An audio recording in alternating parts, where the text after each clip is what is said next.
Today we're exploring a question many of us struggle with. How does negativity affect the body? Welcome to the Mindful Living channel, where we explore how the mind God designed can be renewed through truth, intention, and faith. Here, Scripture and neuroscience meet to help you live thoughtfully, freely, and with purpose. Have you ever noticed how some people seem to carry heaviness in their body, not just in their mind? Tight shoulders, restless sleep, constant fatigue, headaches, a nervous system that never fully settles. Sometimes we call it stress, sometimes burnout, but sometimes it may be something deeper.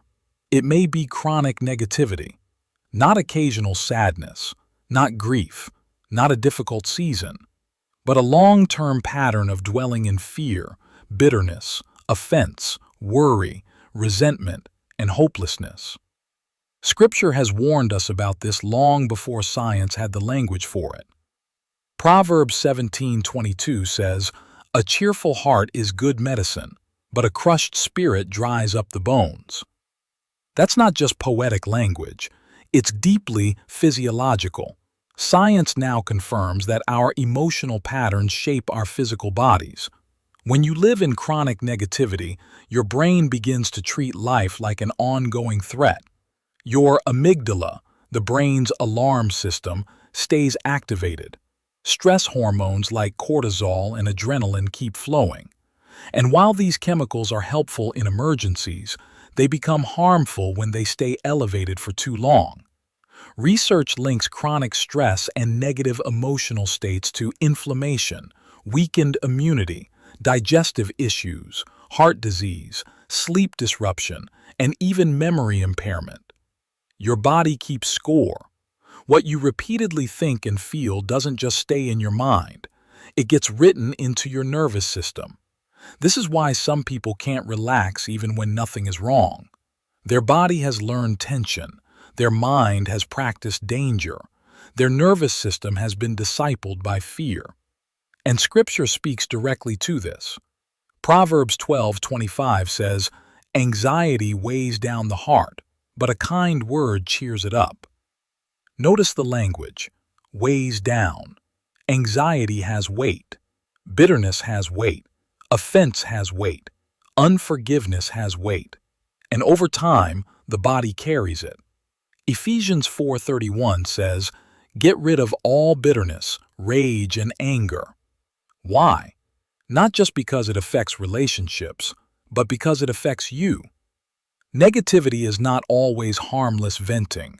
Sometimes it becomes a lifestyle, and lifestyles become biology. But here's the hopeful part. Your brain can change. This is called neuroplasticity. Just as repeated negativity can wire the brain toward fear and tension, repeated gratitude, peace, truth, and hope can rewire it toward resilience. Philippians 4:8 gives a powerful mental health framework. Whatever is true, whatever is noble, whatever is right, whatever is pure, whatever is lovely, think about such things. This is not denial, it is direction. God is not telling you to ignore reality. He is teaching you what to dwell on, because what you dwell on shapes what you become, and eventually, it shapes how your body feels. This doesn't mean you fake happiness.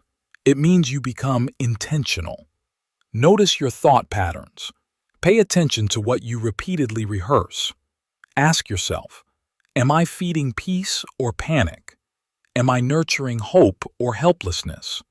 Am I holding on to offense that my body is carrying? Healing sometimes starts with replacing internal agreement with negativity, with truth, with gratitude, with surrender, with rest. Because a peaceful mind is not just spiritual, it is biological, and God designed both. If your body feels tired, tense, or heavy all the time, it may be worth asking, what has my mind been carrying? And is it time to lay some of it down? So, train your mind, guard your heart, live intentionally before God. Thank you for listening, and see you in the next video. Remember to like, comment, share, and subscribe. God bless you.